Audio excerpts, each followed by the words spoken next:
Santa Barbara Unified School District Board of Education. Dr. Cash, would you please lead us in the Pledge of Allegiance? Please stand. Ready? Begin. I pledge allegiance to the flag of the United States of America and to the republic for which it stands, one nation, under God, indivisible, with liberty and justice for all.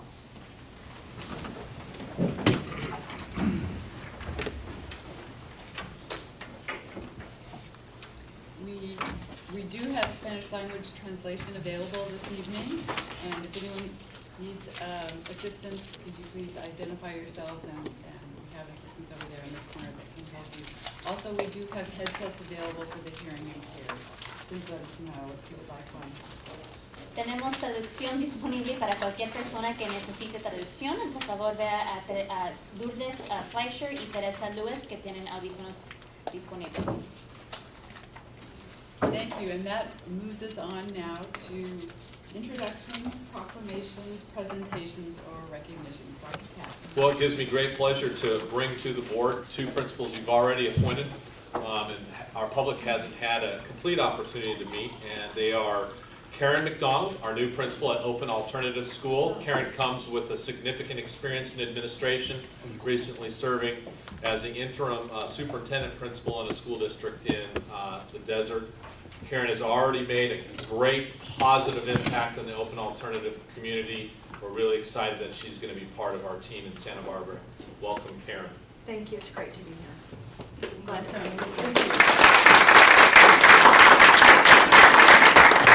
And I'd like to introduce New Kimbwala.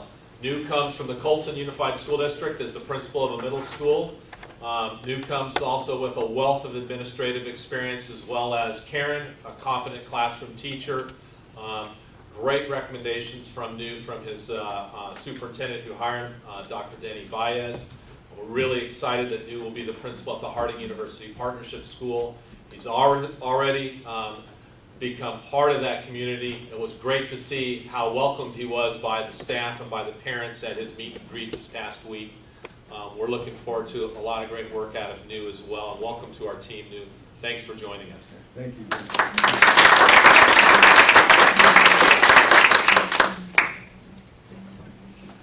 All right, well, our year-round schools, as everyone knows, are well underway, and all of our schools are going to be open before the next board meeting. So we will be open for business for all the rest of our schools on August 27th.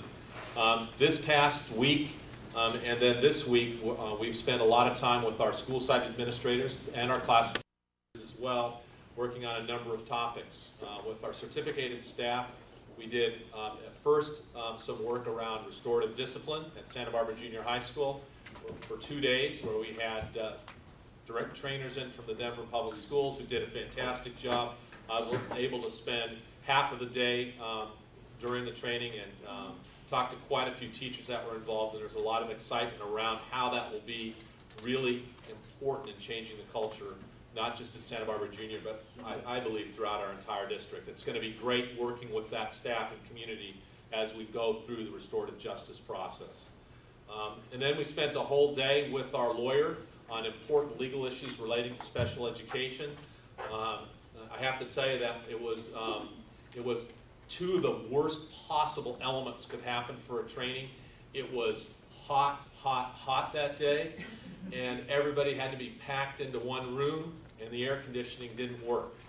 And so it was a perfect setup for disengagement. But instead, when I was there, everyone was engaged, on task, interacting with the topic and the presentations. A lot of great questions got asked. It really was a fantastic opportunity for our staff, and we're looking forward to continuing that sort of training for our administrators and other topics related to special education. Then following that, we had a full day of training in relationship to principal and assistant principal evaluations, which was really fantastic. I want to thank Dr. Christensen for facilitating that. Worked out really well. It's going to be a great way for us to look at some good positive indicators of how school's doing in relationship to the work that our school site administrators do. And then Friday, we had the first of a three-part series, and the first time that anyone locally can remember of having all of our school district administrators in the South County, Carpinteria, Cold Springs, Montecito, Santa Barbara, Hope, and Goleta, work together around the idea of how do we ensure that we have our best teachers working in our classrooms, how can we support our teachers, how can we help them grow as professionals. It was really, that was facilitated by Mary Dow from Lieber Cassidy. And it was really great feedback I got from principals. It was not only great the content, but it was really wonderful to mix with the administrators from our other districts and get to know each other and talk about, there's a lot of common issues obviously. So we will be back together as a South County group in October and then again in February. So that was just a fantastic opportunity. And then we'll continue to do some work this week. Starting tomorrow, our leadership charge will take place, where we'll have all of our classified and certificated leaders meeting. I'm looking forward to a lot of hard work has gone into it by our staff. The two ladies, Dr. Mills, Ms. Chate, Dr. Christensen, Dr. Drati, Mr. Handel, Mr. Sumner, have all worked really hard to put together what we think is going to be a great kickoff to our school year. We're going to be emphasizing at the charge in particular the implementation of the Common Core, which is coming right at us. We're going to talk about how restorative justice, how cultural proficiency, how integrating technology all fit very nicely within our implementation of the Common Core, and how we'll hopefully utilize professional learning communities as our vehicle. I'll quote Dr. Drati, what he said today, in implementing the Common Core. That's really going to be a game changer for us. It's going to be exciting. We're looking forward to that work. We think it'll be great for kids. Our parcel tax measures, Measures A and Measures B fact sheets are available in the back. They're both available in English and Spanish. I want to thank Barbara Chiani for putting these together. This is what they look like. They're great fact sheets. They provide our community with biased, balanced, and fair information regarding these parcel taxes. Unbiased, excuse me. I got my Fox News metaphor mixed up. Unbiased, balanced, and fair information regarding our parcel taxes. This morning we had our back to school media event. A number of topics were covered. It was a great opportunity to introduce our local media to members of the administrative team. They got a chance to meet our new principals as well. And it was our opportunity to talk about some of the things that I've just shared with you in relationship to the Common Core. Our first school assembly on the Interquest contraband detection canines will be August 29th at Dos Pueblos High School. Santa Barbara High School's assembly will be on September 5th, with San Marcos and La Cuesta on September 6th. At these assemblies, students and staff will meet Skeeter and his handler. I'm looking forward to meeting Skeeter. And they will observe how the canine and the handler work together, and information regarding the kinds of contraband Skeeter will alert on, and the general program operation will be shared to parents and kids at those assemblies. It's during the day, so we know our kids are going to be there, but we're going to make sure that parents are aware too, so that those parents that didn't have an opportunity to attend our assemblies this past spring, if they're able to, can come to any one of these assemblies that we'll have this fall. I'm happy to report that one of our graduates, this will be really important for this end of the table, a 2012 Santa Barbara High School Dawn has returned to Santa Barbara with an Olympic gold medal. And that's Cammie Craig as the women's water polo team. Had its first ever Olympic gold medal, and it's really awesome that Santa Barbara High School Dawn was on that team and contributed to that gold medal. We'll remind you that we also had other Olympians. Todd Rogers from San Marcos High School was on the men's beach volleyball team, and Terry Schrader, who was a three-time Olympian, also a San Marcos grad, was the men's water polo coach during the Olympic Games. And I don't think we talked about it before, but I certainly saw him while I watched that incredible women's volleyball team. But one of the assistant coaches is also a Santa Barbara Don, and that's Karch Karai. Well-represented Santa Barbara community at the London Olympics. We're very excited about the beginning of the school year. Our enrollment, we believe, is going to be up. I think we're going to be up between 100 and 200 students spread out through grades kindergarten through 12, and it's exciting that we're going to have more students attending our school. We'll hopefully have By the time we meet in 2 weeks, I will have a full report on who showed up on that Monday, August 27th. So with that, that concludes the superintendent's report. Thank you. Let me have it. Sorry. Thank you very much, Dr. Cash. I think we're all excited about the beginning of the school year, and I would now like to ask board members if they have any comments Well, they'd like to share. well, one comment on the superintendent's report. One of the good traditions of this organization, at least 4 years ago when Susan and I ran for office, the superintendent introduced any candidates in the office for school board. Sorry. And I noticed one is here, at least one. I don't know if there's two or not. But I would like to introduce Pedro Paz, who is an announced and filed candidate for school board. Welcome. Thank you. If I'm so worthy. And so is Ed Herron. I'd like to introduce Ed Herron as a candidate for school board. All right, well, are there any other board comments that members would like to make? Ms. Limon? So I actually want to piggyback on what Dr. Cash said about the restorative justice training. I had the chance to go to a short version of it, and I got a short taste of what our teachers and administrators were learning. And I was so happy that this weekend I actually ran into one of the teachers who just echoed everything that I felt the short time that I was there, that it was unbelievably worth it, that it was really about thinking about how we help students process and respond to their own student responsibility. And that a lot of the teachers afterwards were talking about how they will use this both in the classroom, outside of the classroom, with family. You think about what you do at home with your own kids or your own relatives. And I know that as I work with students who are in college, and in the short time that I was there, I really also did a lot of reflection on my own teaching and my own work with college students, and it's something that goes beyond K through 12 classrooms. So I was really happy to attend, and also very excited that the teachers at Santa Barbara Junior High School and all the principals at all of our at all of our junior highs were also equally enthusiastic about seeing this rolled out in our district. So, and secondly, I also wanted to mention that I was at the Autism Awareness Day this past weekend, and I attended last year, I also attended this year, and Dr. Mills was there as well. And the participation from our district students and our district family increases every year, and I was really excited to see what's happening, and there was a lot of smiles, and I think that that's always really powerful to see. There were a lot of smiles from our students, from the families were very engaged, and it was a diverse turnout too, so I thought that that was really great as far as the outreach that's going on to our Spanish-speaking community. Mr. Herron? yes, I'd comment too on the autism beach party and commend the various groups that were involved there, but the Santa Barbara SEALs for sure, showing up there and having their surfboards and taking those kids out. Some of them scared to death of the water, but 15 minutes later they wanted to go back out again. I mean, to see the change take place in that environment was tremendous. And there was another group, I think it was Peer Buddies, Yes. that's run by, Folks at UCSB. but also by your niece? Margie Yayabe. Margie yes. G. I'm sorry, Margie, okay, sorry about that. I got mixed up there. She'll probably be running something like Yeah, that. there's always your nieces and nephews around, I forget. But it was a great event. But also, I'd like to thank and recognize Mr. Hedgunk.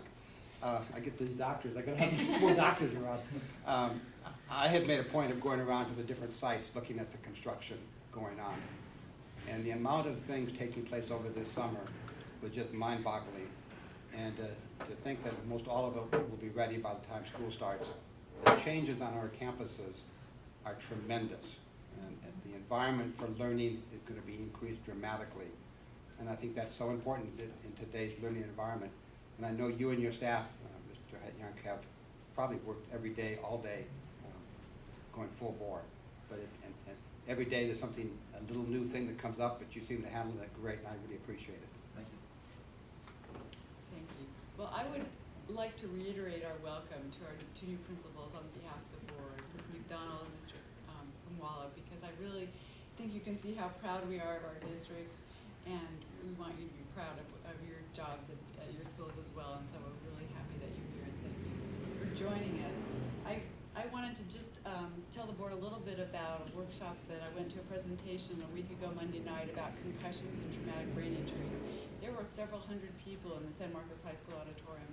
Dr. Bendrade was there, as well as a team of folks from Santa Barbara Cottage Healthcare Systems. And there were students, there was a whole football team there, and the information that we got was really sobering about the effects of repeated head injuries, particularly to athletes. And I'm so glad our coaches were there and listening, because I know that they're going to be really watching for those warning signals. And Cottage has a new concussion care unit. Hopefully with a lot of preventive work, our students won't end up there, but it's a special new resource that we have available. So that was really beneficial, I think, to our student athletes. And by the way, I'm very happy we won a gold medal in girls water polo as well, just for the record. I just wanted to conclude by saying that the parcel tax campaign committees for measures A and B have been meeting weekly and working very hard in endorsements and fundraising, and I think we'll see a lot of them out in the community. So a shout out to them for that.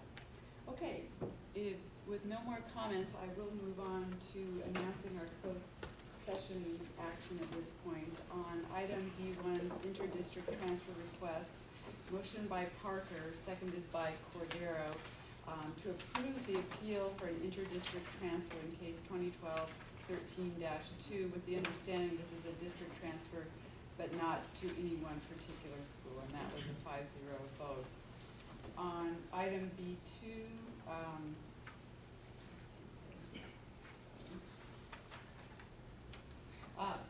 public employee appointment, also motion by Parker, seconded by Cordero, move to approve Brian Pangway as our new coordinator of classified personnel. I don't see him here this evening, but I'm sure Dr. Christensen will be reporting that to him, Dr. Cass. So we're happy to have him in that position, as we have been happy to have him working in our district for many years. Okay, we will now be moving on to public comments. Do we have any public comment? We do have public comment. First, we have Sandy Seal from Los Pueblos Engineering Academy. And we will ask our speakers also to project, because there is no mic.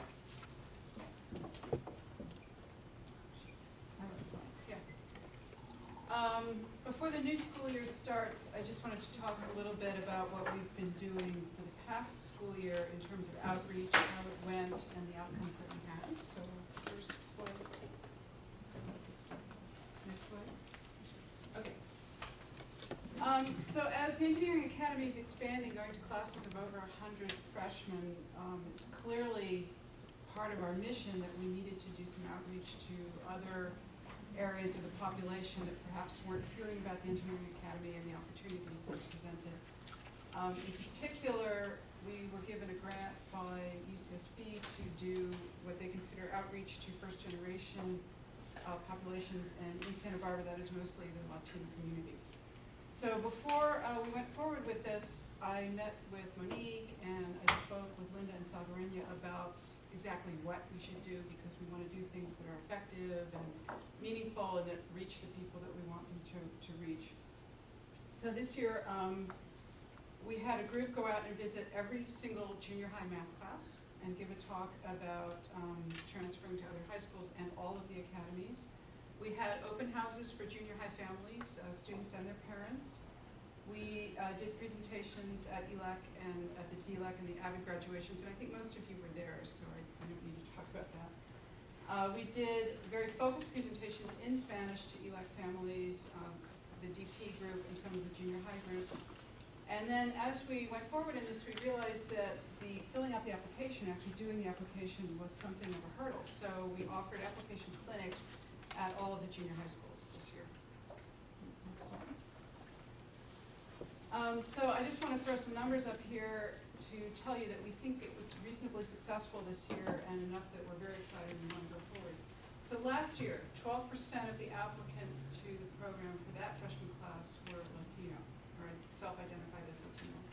This year, people who expressed an interest before we were doing this concentrated outreach for the new freshman class, 8% of that population was self-identified as Latino.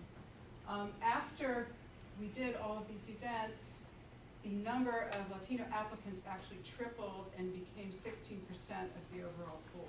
So we consider that a success. You know, we had a threefold increase in the number of applicants. And the total number of applicants was 125% increase over the total from the year before.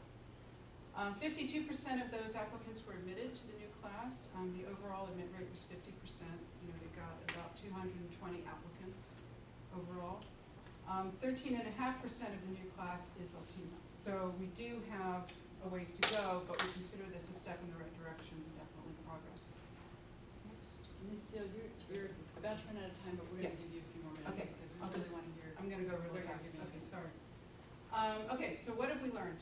Including families is extremely important, probably the most important part of this whole process. You need to have the parents there.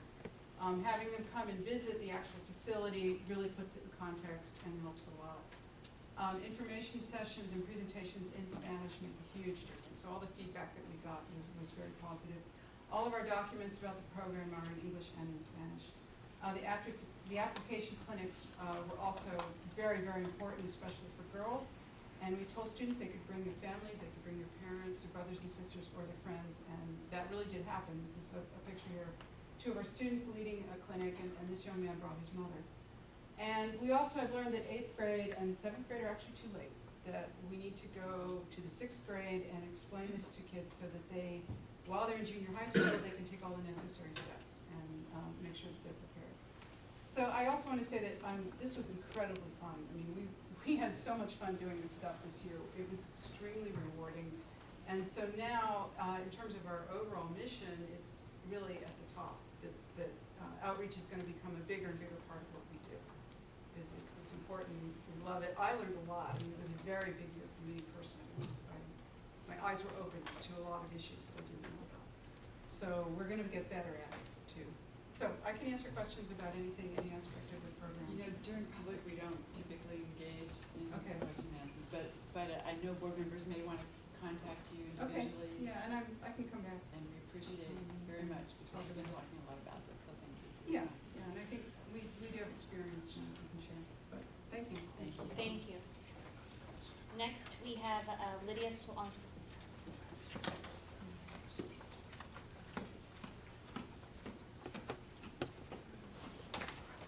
I'd like to address the topic of eliminating the bus from San Marcos High School to La Colina, which goes up to 154 Pass. I read about that and that there's going to be a recommendation. I think that would be, I'm opposed to it for several reasons. One, there's no MTD bus option for those students, which was going to impact the parents, first of all, their ability to work, because how are they going to pick up their children at 2:30? Second of all, it's going to impact the students then, because they can take an MTD bus downtown, but it's going to increase loitering of junior high and high school kids who have no way to get home. And finally, it's going to be a safety issue, because those high school students, and more of them, will be driving themselves and their siblings, and that could be a safety issue, because we all know that it's not a very easy ride for young, new, inexperienced drivers. So those are two major impacts. I've spoken with a grandmother who's raising her grandchild and living there. Unfortunately, the family is in hard circumstances, and she has limited funds and doesn't even have a reliable transportation. She's very worried. There are people who will be impacted, and also it will impact the community overall, in that the property values of those living there are going to plummet, because let's face it, families buy houses. And when realtors say, when they say, how do kids get to school? Which any family doing due diligence, looking for a home, there is no way. But I mean, there's no way. Realtors won't show those houses. Families won't want to move to those places. And that is severely going to impact. So there's an economic impact, there's a social, and there's a safety issue, which I feel is very important. And that's why I feel they should not consider removing bus service for children and families who have no other options. They could send a van, they could send a smaller bus, but I don't think it should be removed. I think the safety of our students, and it's the most important thing. And you're going to have kids wandering around, taking buses, hanging around in town, high school kids driving up and down the passage with brothers and sisters, and potentially fatal accidents happen there. And we shouldn't take away their option to get to school safely. anyway, those are my thoughts. Thank you. Next, we have Lourdes Uribe.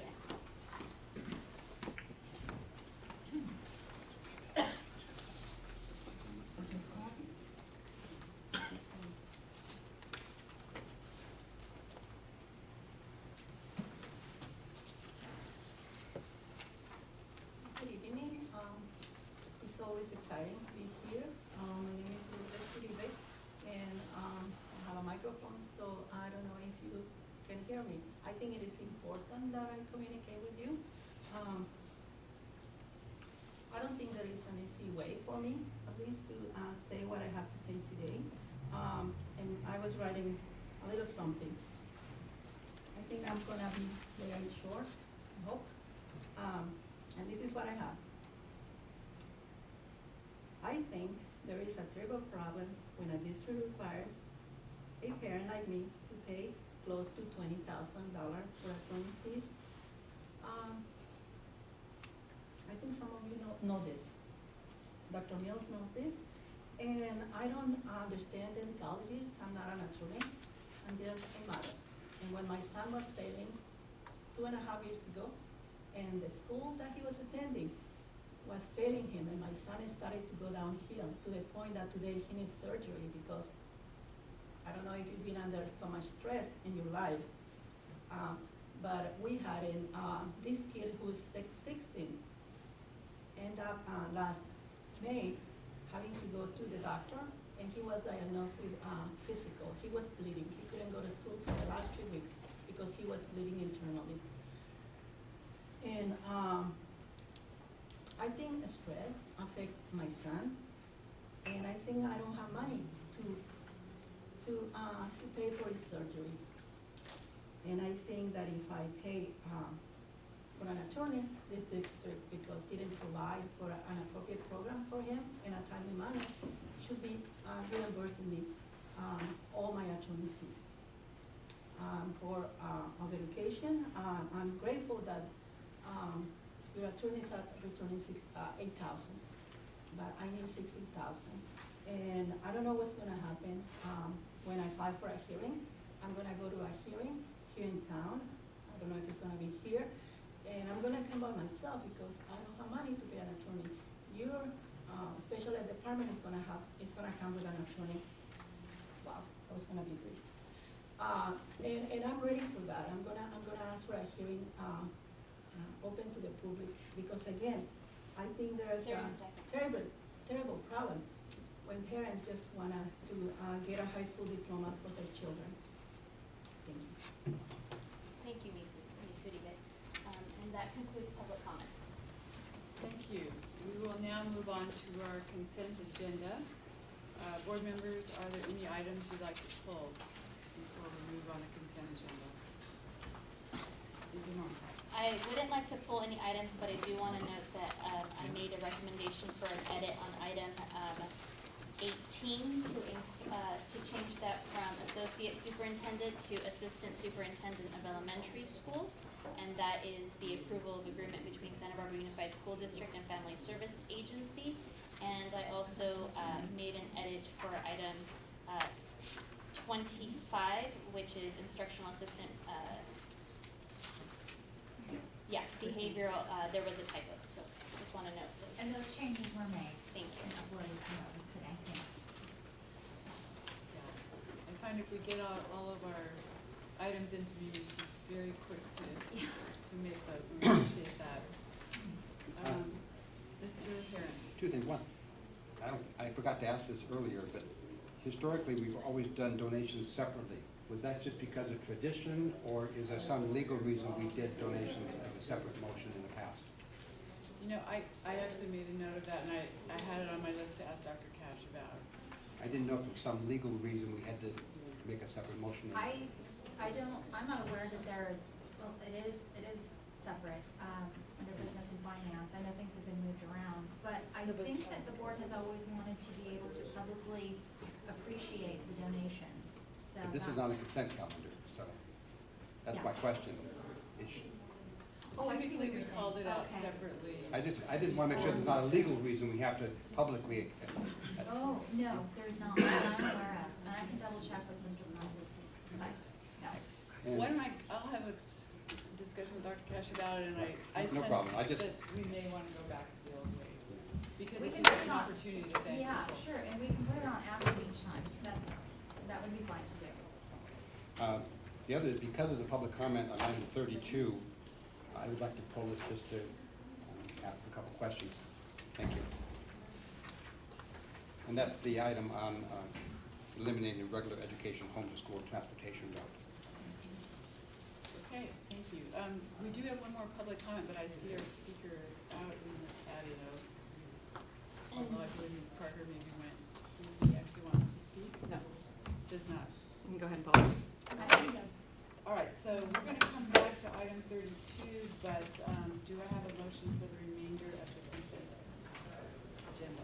Move to approve the remainder of the consent agenda? Second? All in favor, say aye. Aye. Opposed, no, motion passes. For the record, I'm not sure that I also gave you the vote tally on G2 closed session, that was also a 5-0. Okay, got it. Okay, we're gonna move on to our action agenda. And we have one item, approval of special education local plan, SELFA, in other words, revision. Dr. Cash, are you gonna take this one? Well, actually, we have Dr. Mills, our Assistant Superintendent for Special Education, has been working very closely with our SELPA, and she's going to be presenting it. Thank you, Dr. Mill. Thank you. So annually, I bring to you the revisions for the local plan. And so these revisions are everything that has been changed since October 2011 until June 2012. There are a few issues that I would just like to bring to your attention that I outlined. So the first one, policy number 6435 on interagency agreements. Do you have Wait a copy? second until we've all got Okay, that in sure. front of us. Can we put that up? As soon as I find it, Okay. I'm on the way.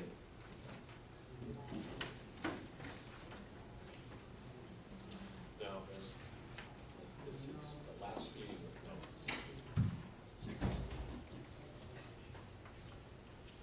So, I'm sorry, what page, or what item It's number is that? policy number 6435. Is there a page Doesn't have number? a page number, but, Do you have page numbers on the let's see, bottom of it's our- right behind my 716, but it doesn't have an actual page number on policy on my copy. 7:16. 716. Would you like me to make hard copies for everybody so you can look We've at it? got it. I'm okay. We've got it. I We're think just, I've we got need a it. minute to look for I it. just need to find it. Why don't you help Mr. Hutton, locate it up there?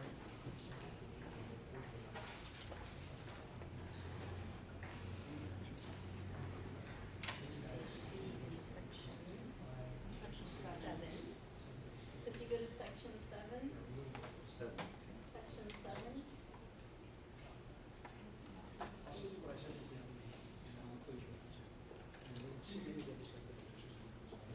These longer documents, sometimes it takes a minute just to scroll into where you need to be.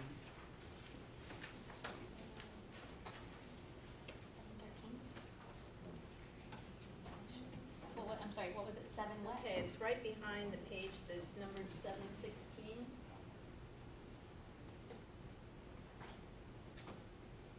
So that is page 49 out of 77. Right there. That's it.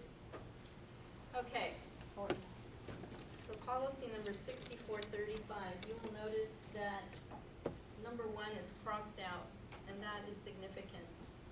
That is our agreement in the past where we were contracting with the Department of Mental Health. We no longer are obligated to contract with the Department of Mental Health, and so we are contracting with various vendors that bid through the SELPA for services for our students. And that is working actually much better. Students are getting more services, quicker services, and we feel that that is a benefit. Good. Okay.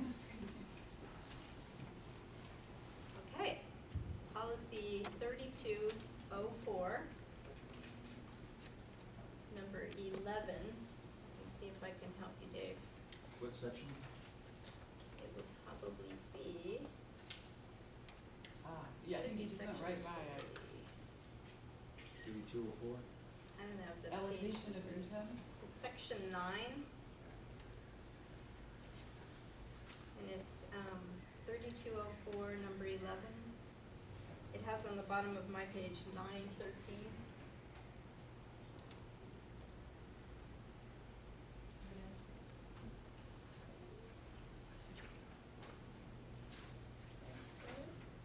That's Yeah, right. okay. So I wanted to point this out to you. This is a change in the middle of the page, and that is that in the past, we've had a $150,000 legal fund pool where we can charge some of our legal funds to get some reimbursement, and, you know, with proportion to our district. This year, I'm really glad that Dr. Cash will be on the SELPA board, the JPA board, because the JPA board will be considering on an annual basis this fund. So they can decide to have no fund, or they can decide, you know, to have a certain amount. So that's a change. Can I just ask a quick question? on that? Certainly. So that's state money that comes to the South, correct? Yes. It's then divvied up among districts as Yes. the JPA decides. So if they don't fund that, how is that money utilized? Then it would be up to the JPA board to allocate that accordingly. It doesn't come to the SELPA identified as legal fees. Right. Okay. Okay. Next, 3204, section 12.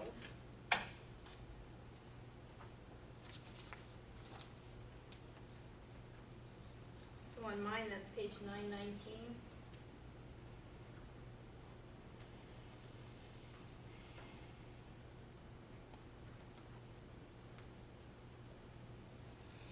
That's not it, keep going. That's the page. 19? 19? There is no night. There's 12. 919 This is is section 12. page Oh. 61 out of 77.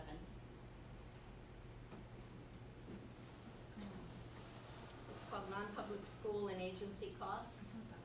Wasn't that it? I see it. Right I see there. it. Yeah. Okay, so what I want to see is the new section, so if you could scroll down.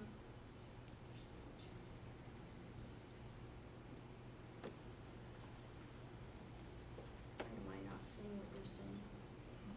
919 is actually right at the top of that page. It's what you're looking at. It is what I'm looking at, this? No. Mine's different. You know what? This Our is view 918 that completely says the same. different. Yeah, why don't we take a brief recess and we'll make copies of this since this clearly isn't working. Are you okay with that? That's fine. I have That's an awful lot of paper. Well, we can just pull out the sections. I have an extra copy and How I many can more? just pull Or out as the long as we have the sections. There's only section. 5 sections total that I wanted to highlight. Okay, Do you want to do that? I think we Mr. asked them to Heron. make copies of may this you one. just, I would suggest just, can you give a verbal report? Sure, And if we think there's something we want to see, then we can take the break and get it. okay, That- sure. That's just my thought. Okay, so on non-public school and agency costs, this is a change this past year in our funding model for mental health placements, and this is significant for our district. So we have a new funding model where the first 3 NPS placements, so there are students that have to be placed in a non-public school that will require residential placement as well. For our size district, the funding model gives us 3 placements that will be charged to the SELPA completely. The 4th placement, the local agency will pay 50%. And the 5th placement, the local agency will pay 75%. After the 5th placement, we will pay the entire cost. So I wanted to bring that to your attention. That's a significant change from the past. And do you think that's a good move in that direction? You're comfortable with that? I'm not comfortable with that. It's very difficult for our district. We have the bulk of the placements in our SELPA.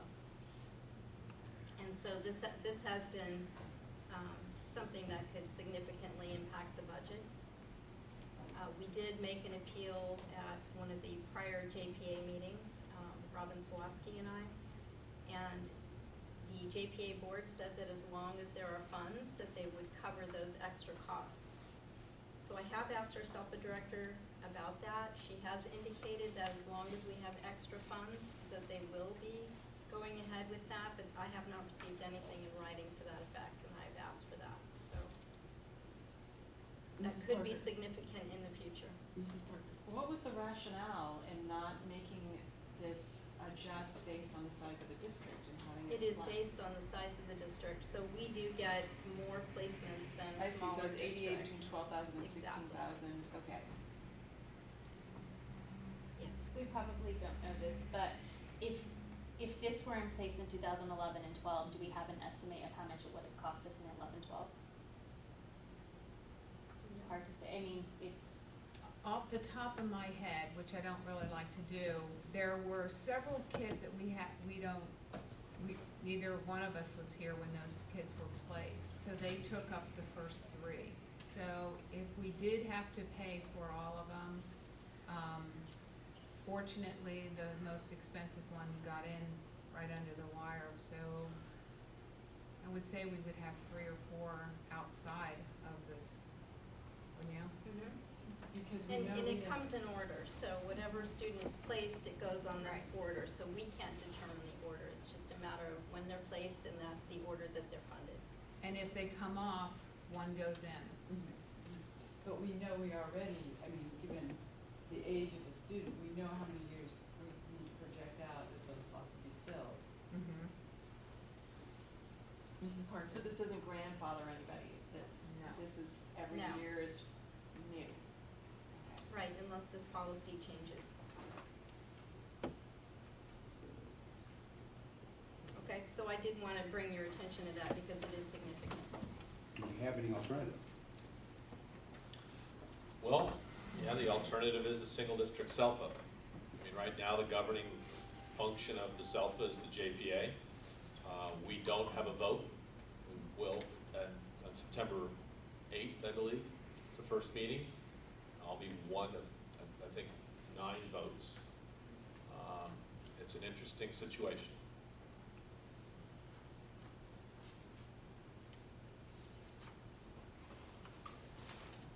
Okay, shall we move on? Yes. Okay. So the fourth thing that I'd like to highlight is on my page 3-5 toward the beginning. And it's the uniform complaint board policy. This one might be good for them to see, but basically I bring you this as a concern. This is an additional section that's been added to our local plan. Basically, I've asked our attorney, Rick Silva, about this policy. He feels that it should be revised before we approve it. And basically, It's 3-5. should I continue? 317, Keep going. I go after 318. Oh, it's after 3.5 is after 318? Yeah. That makes sense. There we go. Right there. Okay, great. So he recommends that this policy be revised. And the revisions should include the uniform complaint policy is intended to apply to self-operated programs and staff, or whether the proposed uniform complaint policy applies to complaints brought against SELPA member districts. Basically, the issue is we have our own uniform complaint policy. This alludes to some confusion in that there's now a SELPA uniform complaint policy. And so if someone wanted to file a complaint, it's confusing as to whether they would go to the district, which would be typically the case, and the district would handle it and do its investigation. In this case, we now have a SELPA board policy. So it's confusing, and it can also conflict with our investigation. Aren't we held accountable for complaints? So one would think that Yes. a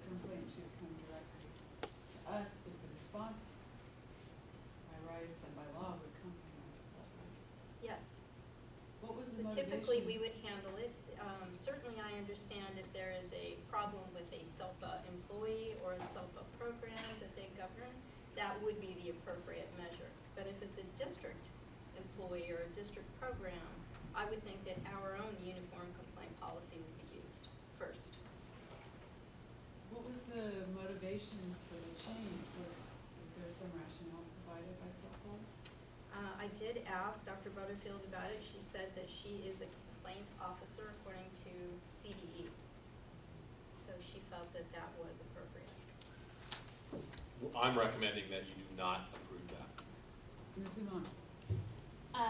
So I was reading this and actually that caught my attention. And what caught my attention was that it didn't indicate that we should follow the district uniform complaint process, because if I would have read that and read it as this is the step that follows the district, I would have been okay with this. And so I also think that it actually hurts for us not to know about an issue. Right. And I look at other educational institutions, whether it's K through 12 districts or other institution, and the complaint is brought to the district. I could see why a complaint might not go through a school site, or might not, but not for a district. So I actually felt really uncomfortable that this was in place without an opportunity to go to the district first. And I wanted to know if, well, I think you just answered my question, that legally we're not required to do it this way. I think that this would actually hurt the student and the outcome more than it would the protocol. Right, well, if we were conducting an investigation as we should, and the SELPA was also conducting an investigation at the same time, the investigation could be in conflict. The two different investigations could be in conflict. Or my other concern is that someone doesn't just go straight to the SELPA and the school district doesn't know about the concern and hasn't had the opportunity to remedy the situation. That's not gonna help the student. Correct. And so, It's an extra Yeah. layer of bureaucracy where none is needed.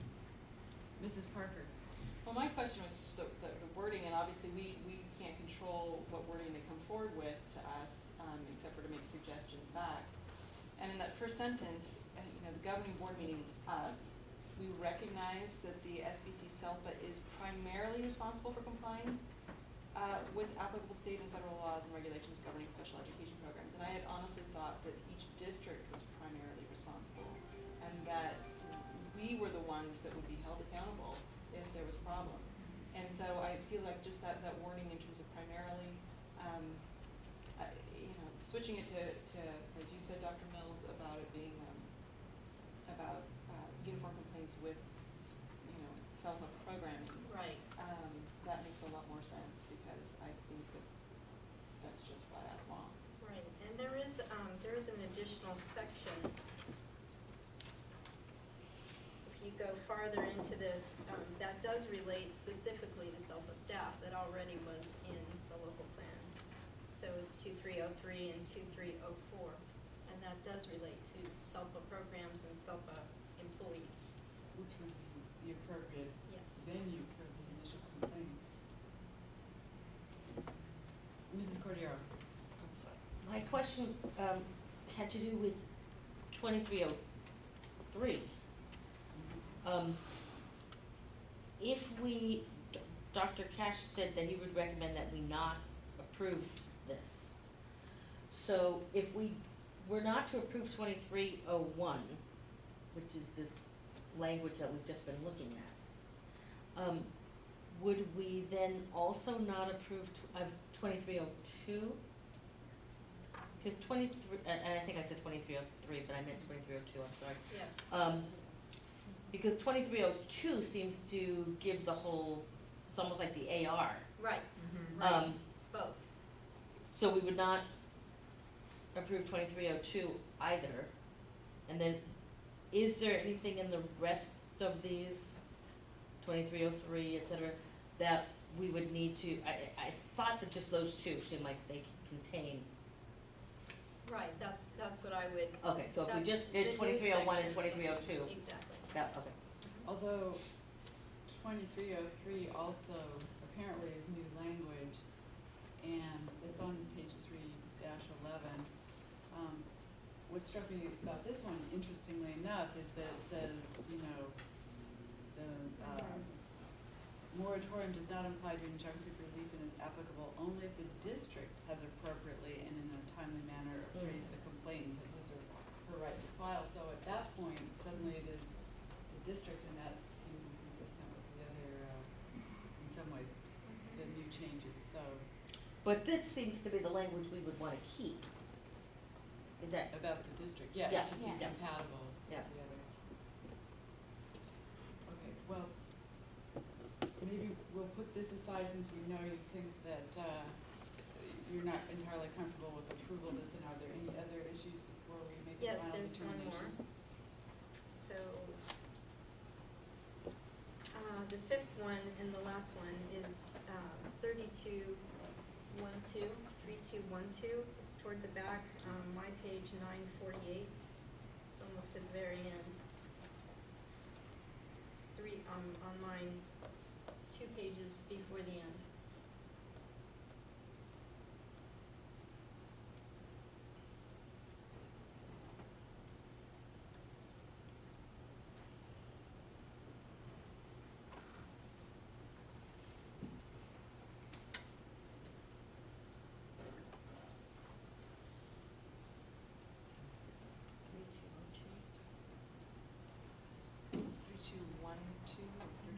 Budget planning Oh. process. Two pages before the end. 948. 948. I think it's the next page, Dave.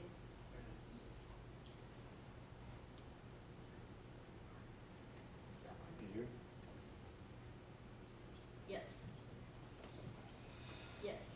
So I bring your attention to number 3, right, yes, where the SBC CELPA shall be responsible. So I wanted to point out, these are the placements, non-public school placements, but they're not mental health placements. So the non-mental health placements, the students that are not eligible with emotional disturbance, so they cannot use the same funds. So this is a different funding model, and this is where the CELPA is responsible for 70% of that cost, and the district is responsible for 30%. Okay, so I just wanted to point that out. It's a separate funding from the other one with the 100, the 100, the 100, then the 50, then the 25. Those are mental health placements, and this is a non-mental health placement. How do you feel about this one? I think that's fine. And I suppose from reading here, you don't really know what your population would look like in terms of, the mental health placements as opposed to the other. It's been abilities. hard to predict in this district with different circumstances that arise, so. It's typically students that are brought to our attention that we have not been aware of difficulties in the past. Would you prefer this model for the mental health placements? I would. The 70-30? Yes. I don't know if you would, but I think. Depends who's in that first Depends. 100%. We like the 100% part, but yeah, this is more of the model that we're used to. Okay, so that, was that the That last was it, one? yes. So, I guess I'd like to know what our options are. I mean, there are some things in here that I'm sensing from the board we're not comfortable with. We've been told by the CELPA director they want this back in a timely fashion. Are we proposing to go back with a revised version? Well, the most salient thing is the complaint policy. There are other issues related to that that have gone round and round and round with the JPA that simply won't change. So, I don't, we're still unclear legally what will happen if the board does not approve. I have never, in the history of my superintendency, looked at the school board and said, don't approve the CELPA revisions in its entirety until tonight. So it's unclear as to what will happen if the board chooses not to do that. I feel pretty strongly about the complaint issue, because that's, I agree with Ms. Lamone. It creates, I think, confusion for parents, and creates an opportunity for students not to have situations remedied in a timely manner by the people who are most able to do the remedy, and that would be our district. Mrs. Cordero? Well, I just want to clarify your comments, Dr. Cash. Are you suggesting that we not approve it in its entirety, that we not approve the entire thing? That's Or correct. do you mean that you're saying there are pieces of it that we shouldn't approve? Well, there are pieces that I don't believe will ever be able to change, but I do believe that the complaint policy should be rejected in its entirety. Okay. I wanted to ask about the funding, the section on the funding. I would have, if we reject that, what happens? Because We're in uncharted waters. We don't have advice yet. they get to decide how they allocate the funds, right? That is correct. So we could say, no, we don't agree, but they could still do it, right? Exactly. Correct. Okay. So, And we have objected at the JPA meetings. okay. I have as well. So, my inclination would be to reject it, because I'm not crazy about that funding model. Do you think there would be any negative impact of rejecting it versus accepting something that may be a fait accompli anyways? That legally is unclear Okay. unless you've received an opinion No, today. Okay. when the JPA has approved the funding, I'm not sure how it relates to the local plan. We're still waiting for that Okay. clarification. Mrs. Parker? I guess my question is, next steps. Do you want us to actually make a motion to reject this current version, even if it may be just that the complaint is, section is what we are able to get revised? Or do you want us to table this? Yes. Well, because that was my next, so I actually, without a legal opinion, I feel a little bit uncomfortable taking any kind of, or making any kind of motion, either supporting or not supporting this. So I I don't- also saw the letter said October 1st, that the board needed to approve by I have October a legal 1st. opinion of the complaint policy. Why don't we table it? We'll bring it back. I think we've had a good discussion. So I do have another question, because the other area that had a lot of changes was regarding charter schools. And Yes. so is there anything that's gonna change for our charter schools regarding to the added language? Do we foresee any changes with our own charter schools and, well, their charters and renewals? As I recall, when I read this section, I advised Dr. Cash that he needed to send the MOU, the agreed upon MOU, to the SELPA. That was the significant change that I saw. Okay, well, it sounds like you've heard from the board, and I agree that I think it's a good idea to not act on this evening, to further pursue an opinion about what happens if we were to reject it either in whole or in part. And hopefully by our next meeting, August 28th, come back to us revised in a way that we would feel comfortable with. We won't have the opportunity to revise it. So because there is no JPA meeting before the next meeting. It's after the next board meeting. And like I said, I'm one vote of 9. So what I'm anticipating happening, and I don't even know if I'll be able to get a clarifying opinion, is that you'll get the exact document brought back to you again. But we'll attempt to discern the impact of your action on our participation. That's the question I've asked and don't yet have the answer to. Well, at least we'd have a better chance of knowing what the outcome would be if in fact we chose not to approve it, or if we approved it under objection. I think it was important for you to have this conversation so I can relate it back to the JPA board. Mr. Heron? I would think that if our issues on the complaint process are valid, the other districts should have the same complaint, wouldn't they? I mean, wouldn't they? One would expect that, yes. And so if we do a good job explaining why we don't think the process is correct, then our superintendent can take it to that board when he's on board. Maybe the group would then look at it and change that particular section or those sections. To me, that's a better approach to try to get them to see the error of their ways, if it's legally possible to change it a different way. So, understanding that, then maybe it would be better to bring it back after that first JPA meeting. I can certainly request tomorrow that it be placed on the agenda, because it isn't at this point. Well, it's their deadline, so they're willing to, for us not to get it back to them until after their meeting. That makes sense. And just to, I recall that last year when I brought you the local plan, you had some very minor revisions, and that was in our name change. We had Santa Barbara Unified and so on. We had the number of members that we wanted changed. So we suggested having those changes, and then there was an amendment that was made in the local plan that reflected that.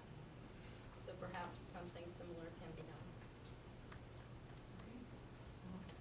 Thank you for bringing this to our attention. I think it's significantly important that we clarify this